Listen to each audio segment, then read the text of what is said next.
This is a Strip It LVD 5020 press brake, hydraulic, new in 2012. It's programmable back gauge.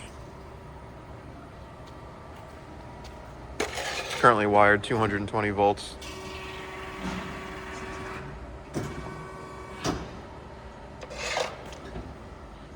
Has palm buttons and a foot pedal. There's your fingers for your back gauge.